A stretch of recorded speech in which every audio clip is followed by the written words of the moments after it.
Recording in 기도하겠습니다. progress. 사랑의 아버지 하나님, 우리 하나님께서 저희들을 사랑해 주시고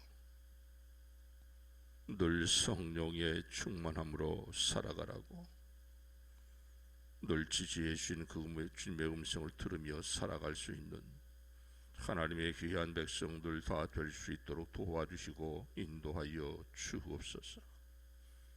이 새벽을 깨워주시고 주의 천대로 발걸음 인도해 주셔서 경배와 찬양으로 하나님께 영광 돌릴 수 있는 귀하 복된 시간 허락해 주셨음에 감사를 드립니다.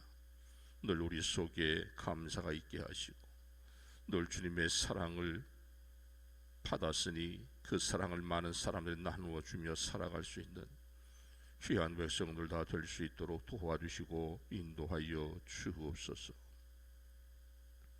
이 나라 민족 하나님 공의를 베풀어 주시고 이에 모든 어려운 사항들이 하루속히 종식될 수 있도록 도우시고 인도하여 주옵소서. 그로 인하여 모든 교회들이, 모든 성도들이 나라 민족을 위해 기도할 수 있는 귀한 성도들, 교회들, 주의 종들 다 될 수 있도록 도와주시고 인도하여 주옵소서. 세계 열방 가운데 나아가 있는 하나님의 귀한 선교사님들이 있습니다. 저들에게 긍휼을 베풀어 주시고 저들의 사역들이 조금도 방해를 받지 않게 하시고 모든 것들이 주님 안에서 온전히 이루어질 수 있는 귀한 역사들이 일어날 수 있도록 도와주시고 인도하여 주옵소서. 또한 늘 주님을 바라보며 주님의 은혜와 그 말씀 앞에 순종하여 우리의 삶을 맡기며 살아갈 수 있는 주의 백성들 다 될 수 있도록 도와주시고 인도하여 주옵소서. 이 시간 주님의 귀한 말씀 듣기 원합니다. 우리의 마음의 문을 열어주시고 듣는 길 허락해 주셔서 주님의 귀한 말씀 마음에 담아 그 말씀 붙들고 오늘도 믿음으로 승리하는 복된 삶을 살아갈 수 있는 귀한 성도 다 되게 도와주시며 인도하시고 이 시간 또한 주의 말씀 듣기 원합니다. 주의 말씀을 듣는 자나 전하는 자나 서로 은혜의 시간 되게 도와주시고 이제 부족한 종을 십자가 아래 묻어두시고 이 시간 성령께서 친히 주장하시고 말씀하여 주옵소서. 우리 주 예수 그리스도의 이름으로 감사하며 기도드립니다. 아멘. 이 새벽에 이루신 하나님 말씀 보도록 하겠습니다. 에스겔서 29장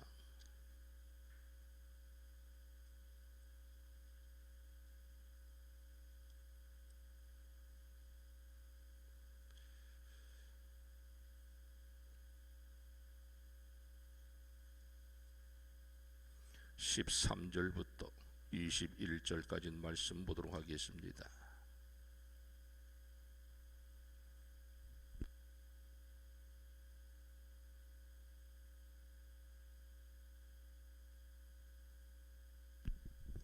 우리 한 절씩 교독해서 보도록 하겠습니다.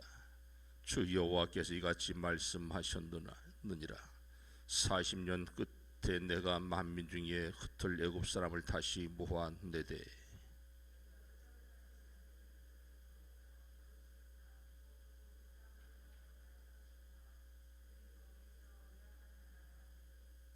나라 가운데에 지극히 미약한 나라가 되어 다시는 나라들 위에 스스로 높이지 못하리니 내가 그들을 감하여 다시는 사람들을 다스리지 못하게 할 것임이라.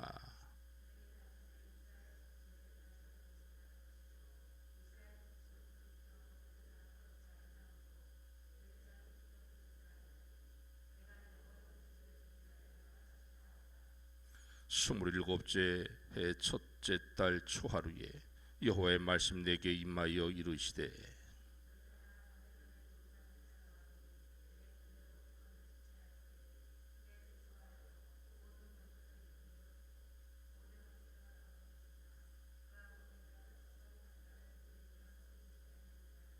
그러므로 주 여호와께서 이같이 말씀하셨느니라. 내가 애굽 땅을 바벨론의 느부갓네살 왕에게 넘기리니 그가 그 무리를 잡아가며 물건을 노략하며 빼앗아갈 것이라. 이것이 그 군대의 보상이 되리라.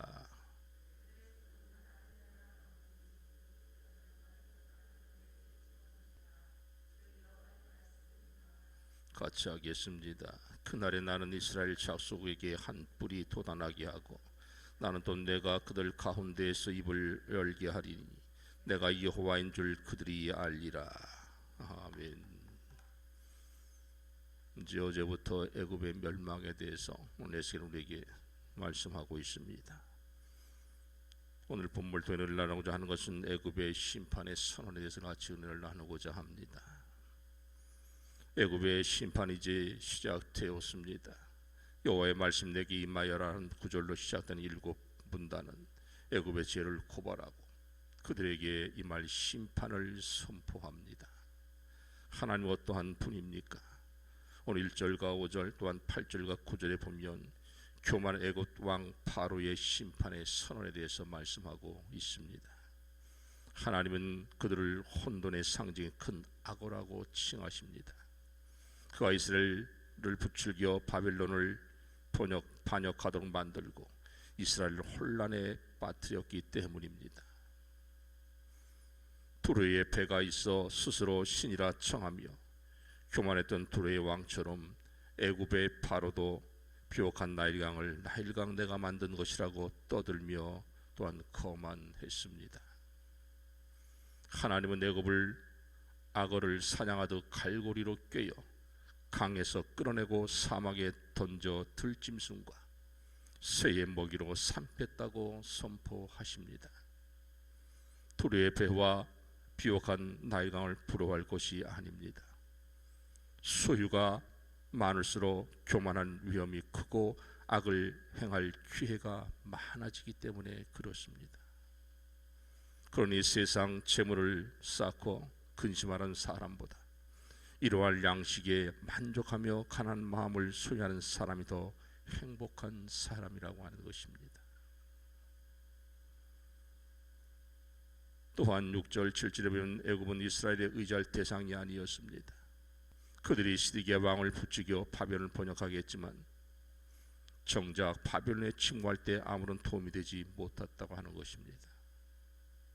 하나님을 찾고 의지해야 할 유다가 하나님 등 뒤에 밀쳐내고 갈대지팡이 같은 애굽을 의지하다가 크게 넘어진다고 하는 것입니다. 우리가 세상을 의지하면 넘어지고 쓰러지고 자빠질 수밖에 없어요. 우리가 의지할 대상은 여호와 하나님인 줄 믿습니다. 우리의 삶이 공고하고 힘듭니까? 주의 성령의 인도함을 따라 살기 원합니다.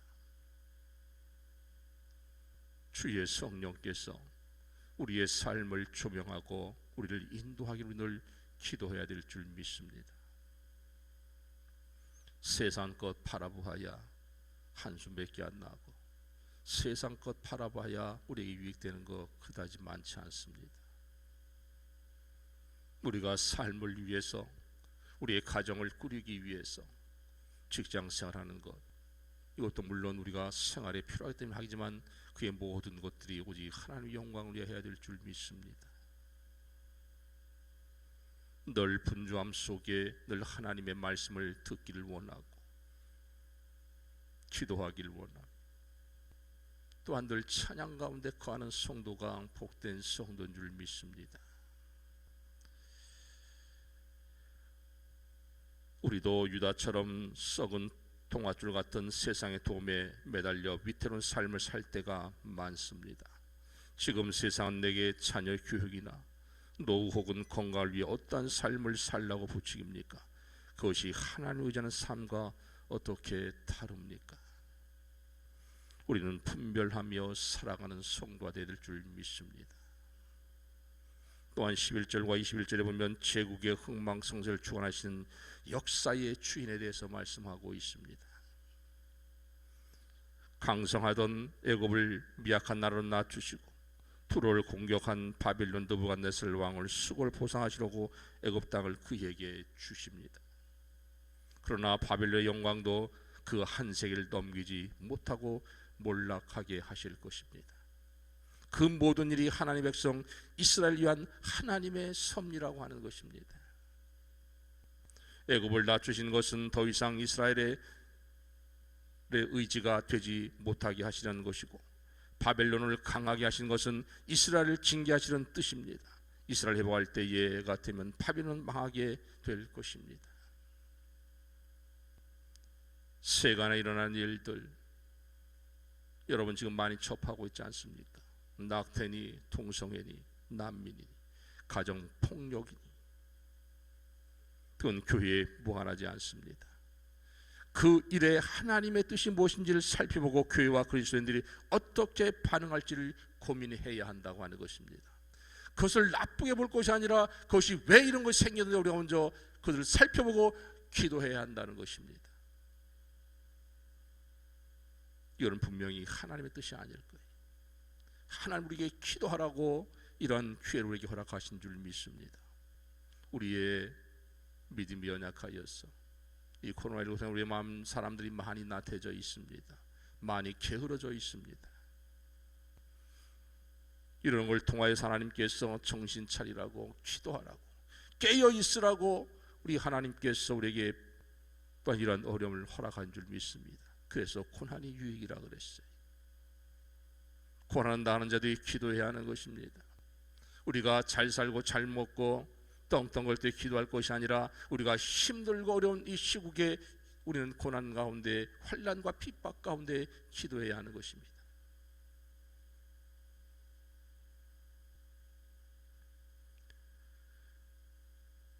오늘 1절과 6절 또한 1절에 보면 11째 달 12둘째 날 주전 587년 1월 7일로 예상이 됩니다.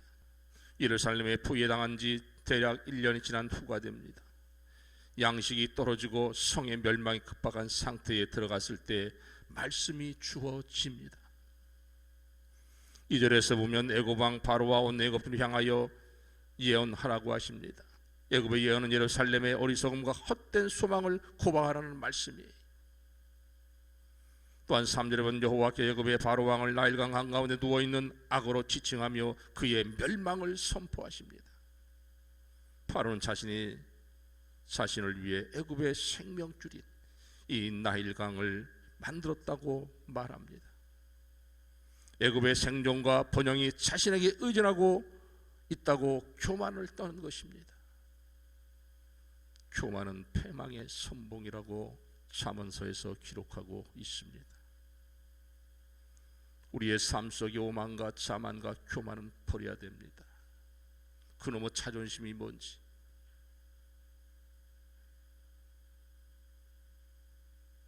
참 가만히 보면 좀 젊은 사람들보다도, 물론 전 사람도 그런 사람이 있는데 나이가 이제 80 넘어간 자존심이 이렇게 좀 강한가 봐요.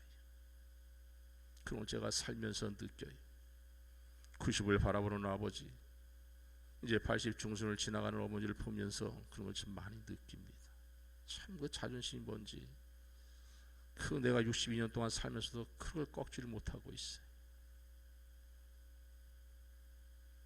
참 그런 것 때문에 얼마나 부모님들과 부모를 위해 기도하는지 모릅니다. 물론 기도할 때 분명히 하나님 때와 시간 되면 응답해 주시리라 믿습니다. 많은 세월이 지났지만 그래도 주님께서는 응답해 주시리라 믿습니다. 또한 4절에서 나일강 할고리 같은 악어를 잡는 어부처럼 여호와께 나일강 한가운데 교만을 떠는 악어의 턱을 갈고리로 꿰어 끌어올려 광야 들판에다가 내동댕이 치십니다. 발의 운명에 메마른 광야에 버린 악어의 절망적인 운명에 비교됩니다. 또한 바로뿐만 아니라 그의 신하와 백성은 동일하게 운명을 떨어집니다. 들판에 떨어진 악어의 시신은 수습되지 못하고 들심과 또한 모든 사막의 모든 것들의 먹이가 되고 맙니다. 들의 먹이가 되고 말아요. 심판을 당한 후에 애굽과 모든 주민은 여호와의 노력을 알게 됩니다. 애굽은 이스라엘 젖속에 갈 때의 지팡이였어요. 이스라엘 지팡이로 의지하는 애굽은 위험한 지팡이였다고 하는 것입니다. 이스라엘 족속의 손으로 그것을 붙잡으면 그것은 부러지고 오히려 그들의 어깨는 찢어지고 그들을 의지하여 오히려 그것은 부러지고 그들의 몸도 못 가는 비틀거리게 되는 것입니다. 유다 헛된 소망을 품게 한 애굽의 여호와의 칼로 심판하여 사람과 짐승을 끊게 하십니다. 또한 가장 표기했던 애굽 땅이 아무도 살 수 없는 황폐한 땅이 됩니다. 신의 자리를 주장하던 바로의 교만이 심판을 받음으로 나일강 바로의 것이 아니라 하나님의 것임을 보여주십니다. 또한 여호와께서 바로의 그의 강도를 대적하여 애굽의 땅을 온통 폐허와 황무지로 만들어 버립니다. 믹돌에서 수엔의 곧 구스의 지경까지 애굽의 전체를 가리키는 표현입니다. 11절에서는 사람의 발길을 물론 짐승의 발길을 끊을 채 40년 동안 아무도 살지 않습니다. 여호와께서 애굽을 황폐한 나라들 같이 황폐하게 하시기 40년 동안 그 성읍들은 폐허가 된 성읍들 같이 되고 애굽 사람들은 많이 민족을 가운데로 쫓아버리시고 여러 나라로 흩어버리십니다. 40년의 징계가 끝나고 여호와께서 애굽의 운명을 되돌리려는 애굽에 흩어진 자들 다시 모아드리고 있습니다. 우리의 복음이 예루살렘으로 시작하여 또한 많은 서울 반이 퍼졌지만 다시 복음이 예루살렘으로 뒤로 가고 있습니다.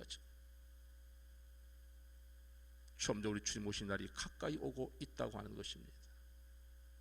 복음의 그 전초진 그 복음이 다시 나왔다가 다시 그걸로 들어가고 있다고 하는 거예요. 이스라엘에 들어가고 있다고 하는 것입니다. 그래서 우리는 이스라엘을 위해서, 이스라엘에 파송되는 선교사를 위해서 우리는 기도해야 됩니다. 우리 주님 오실 날 그렇게 멀지 않습니다. 점점 가까이 오고 있습니다. 우리 너도 근신하여 껴요 기도하며 주님 오심을 맞이할 준비를 해야 될 줄 믿습니다. 애굽에 사로잡힌 자들은 그들의 분토 애굽의 남부 바드로스 땅으로 돌아오게 할 것이고 그들은 거기서 보잘것없는 나라가 될 것입니다. 애굽은 예전의 영광을 되찾지는 못합니다. 나라 한가운데 지극히 미약한 나라가 되어 다시는 다른 사람 다스리지도 군립하지도 못합니다. 애굽이 보잘것없는 나라가 되기에 미래 이스라엘은 더는 애굽을 의지하지 않습니다. 애굽의 역할, 이 갈대 지팡이의 과거의 죄악을 상기시키는 역할로 바뀝니다. 사랑하는 성도 여러분, 27째 해 첫째 달 초하루라 그랬습니다. 전 57년 4월 21일입니다. 그의 말씀입니다. 이는 주일에 완전한 멸망을 선포했던 이전 예언 26장과 28장을 보충해주는 말씀입니다. 또한 바벨 왕 느부갓네살은 43 또한 그의 모든 3년 동안 두로를 공격했지만 점령하지 못했어요. 13년 동안 느부갓네살 왕이 이 두로를 공격했지만 점령하지 못했다고 하는 거예요. 13년. 두로는 굴복했지만 파괴되지 않았고 주민들도 포로로 끌려가지 않았습니다. 바벨론 군대는 머리털이 빠지고 어깨가 벗어지는 수고를 했지만 상하는 대가를 받지를 못했습니다. 성을 점령하지 못했기에 전리품도 약탈도 없었어요. 바벨론 군대의 수고에 대한 대가가 여호와께 두로 대신 애굽을 주기로 약속하십니다. 그들의 수고는 나를 위하여 함인즉 다시금 바벨론 두로의 침공을 여호와의 뜻이었음을 보여줍니다. 얼마 21절 말씀 한번 보도록 하겠습니다. 그날에 나는 이스라엘 족속에게 한 뿔이 돋아나게 하고 나는 또 내가 그들 가운데 입을 열게 하리니 내가 여호와인 줄 그들이 알리라 그랬습니다. 이스라엘 족속에게 한 뿔이 돋아나서 돌아가게 해서 에스겔을 선포한 회복의 메시지가 참 예언임을 확인해 줍니다. 이 뿔은 바로 다윗의 왕조의 회복이나 이스라엘 백성의 회복 또는 메시아 통치의 출현을 생각해 볼 수 있습니다. 두로의 예언의 미성치는 에스겔의 예언적인 권위에 심각한 상처를 입혔던 것 같습니다. 나는 또 내가 그들에게 입을 열게 하리니 공개의 잔 이스라엘에게 주는 말입니다. 하나님께서 실추된 이스라엘의 신출된 이 예수님과 예언자의 권위를 회복시키고 다시 말씀을 선포할 수 있게 하고 있다고 하는 것입니다. 다윗의 뿌리에서 예수 그리스도가 오게 됩니다. 그분이 하나님이지만 우리 세상의 모든 사람들의 죄를 담당하고자 자기의 사랑 독생자 예수 그리스도를 우리에게 보내주셨습니다. 그분은 곧 하나님이세요. 이 세상이 만들어질 때에 하나님 같이 있었어요. 하나님께 말씀하십니다. 우리가 같이 내려가서 있어 사람들을 만들고 다스리자. 성부, 성자, 성령 이 삼인 이 세상이 만들 때 함께 계셨다고 하는 것입니다. 그러나 그 하나님 독생자 자기 아들을 이 세상에 보내주시고 지금 우리 주님께 약속하였습니다. 내가 다시 너의 성령을 보내주고 몇 날이면 성령을 보내고 너는 모여 기도하고 있어. 저들이 마가들 앞에 120명의 성도들이 모여 기도할 때에 성령의 불의 해같이 갈라지며 역사지 모든 힘을 임하자 저들이 각 나라 방으로 기도를 했다 그랬어요. 각 나라도 모든 사람들이 그것을 들었다 그랬습니다. 저들이 어떻게 우리의 말을 할까? 그게 하나님의 그것이 성령 운동이 또한 그걸 통해서 교회들이 세워지고 또한 교회가 세워져 많이 퍼지자 이제 그리스도라는 이름이 생기게 되는 것입니다. 우리 모든 성도는 그리스도인입니다. 하나님의 사랑하는 사람들입니다. 하나님의 필요에 우리가 택해 주신 하나님의 자녀로 삼아준 사람들입니다. 우리에게 주어진 사명들이 있어요. 이 애굽인 세상을 바라보지 말고 오직 하나님을 바라보고 하나님을 의지하고 늘 주의 은혜와 그 말씀 앞에 바로 서는 성도가 복된 성도요, 늘 성령의 인도함을 따라 살아가는 성도가 복된 성도인 줄 믿습니다. 오늘 하루도 애굽인 세상을 바라보지 마십시오. 오직 주님만 바라보고 위의 것을 바라보고 우리의 삶을 하나님께 전적으로 맡겨보십시오. 분명히 하나님께서 놀라운 역사들을 나의 자녀를 통하여 가정을 통하여 나를 통하여 이루어 가실 것입니다. 오늘도 주님 안에서 믿음으로 승리하는 십자가의 군병들이 다 되시기를 주님의 이름으로 간절히 축원합니다. 기도하겠습니다. 사랑의 아버지 하나님, 하나님의 은혜와 사랑을 감사합니다. 애굽인 세상을 바라보지 않고 하나님을 바라보고 위의 것을 바라볼 수 있는 자들에게 도와주시고 늘 힘들어 어렵고 지쳐 쓰러 나빠져 자빠져 창당망할지라도 늘 주의 성령을 의지함으로 우리가 힘써 나아감으로 기도함으로 주의 말씀을 가까이 함으로 승리의 삶을 살아갈 수 있는 귀한 성을 다 되게 도와주시고 늘 주님 안에서 쉼과 안식을 얻을 수 있는 하나님의 귀한 백성들 다 될 수 있도록 도와주시고 인도하여 주옵소서. 오늘 주어진 모든 시간 속에 주님 앞에 믿음으로 승리하는 복된 삶을 살아갈 수 있는 귀한 성도들, 주의 백성들, 다음 세대들 다 될 수 있도록 도와주시고 인도하여 주옵소서. 우리 주 예수 그리스도의 이름으로 감사하며 기도드립니다. 아멘. 주 이름으로서 예배를 마치도록 하겠습니다.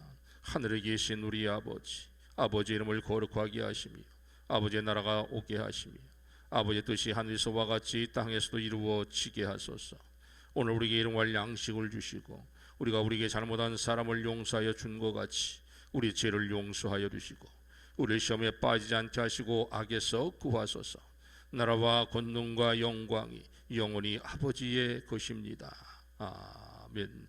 함께 기도하기 원합니다. 오늘도 주님 우리와 함께 하십니다. 주님은 사랑이십니다. 성령 우리와 늘 함께 하기를 원하십니다. 늘 주의 성령의 도움 조명을 받으며 사는 성도가 되기를 소망하고 이 나라 민족을 위하여 기도하고 세계 열방에 대한 성령 삶을 기도하고 또한 주님을 찾아 이제 예배 가운데 나와야 할 많은 성도들이 보이지 않는 가운데 있습니다. 그들의 시간과 환경을 열어주셔서 죄전을 찾아 예배한 날에 속히 올 수 있도록 도와달라고 또한 이 나라 민족을 위해 기도하시고 내 사랑하는 일가 친척 형제 자매들 내 이웃을 위해 기도하는 시간 되기 원합니다. 이 시간 주의 한 몸으로 동서로 기도하겠습니다. 주여, 사랑의 아버지 하나님, 주님의 사랑 은혜를 감사합니다. 늘 주님은 사랑이시오. 주의 은혜가 사는 자 되게 도와주옵소서. 세상을 바라보는 것이 아니라 주님을 바라보 사는 자 되게 도와주옵소서. 수고와 모은 짐진 자들아 다 내게로 오라. 내가 너를 쉬게 하라 말씀하셨는데 늘 주님 안에 쉼이 있고 안식이 있음을 깨달아 알게 하시고 늘 주의 말씀을 가까이하며 기도하며 찬양 가운데 거하며 말씀 앞에 순종하여 성령의 인도를 따라 살아가는 귀한 성도들, 귀한 백성들 다 될 수 있도록 도와주시고 인도하여 주옵소서. 우리의 삶을 주께 맡깁니다. 우리의 가정을 주님께 맡깁니다. 우리의 자녀를 주님께 맡깁니다. 아무것도 염려하지 말고 모든 일에 기도와 간구로 너희 구할 거 감사를 함께 하리라. 그래야 모든 죄가 되는 하나님 평강의 그리스도 이에서의 너희 마음의 생각을 지키시라 말씀하셨는데 모든 것 염려 근심 다 주께 맡기고 살아갈 수 있게 도와주시고 오직 주님만 바라볼 수 있는 믿음 갖게 도와주시고 승리의 삶이 되게 하시고 세상을 바라보는 주님을 바라보며 주님을 의지하며 주님 뜻대로 삶을 맡기며 살아갈 수 있는 우리의 사명 다하는 날까지 죽도록 충성한 자 되게 도와주옵소서. 맡은 날에 충성이라 말씀하셨고 또한 죽도록 충성하면 내게 생명의 멸류관을 주리라 말씀하셨는데 모든 성도를 맡겨준 사명들로 충성함으로 하나님의 영광 돌리는 삶을 살아갈 수 있는 귀한 역사들이 일어나게 도와주옵소서. 오늘 주어진 모든 시간 주님 안에서 믿음으로 승리하는 하나님의 귀한 백성들 다 될 수 있도록 역사하여 주시옵소서. 주시옵소서. 주시옵소서.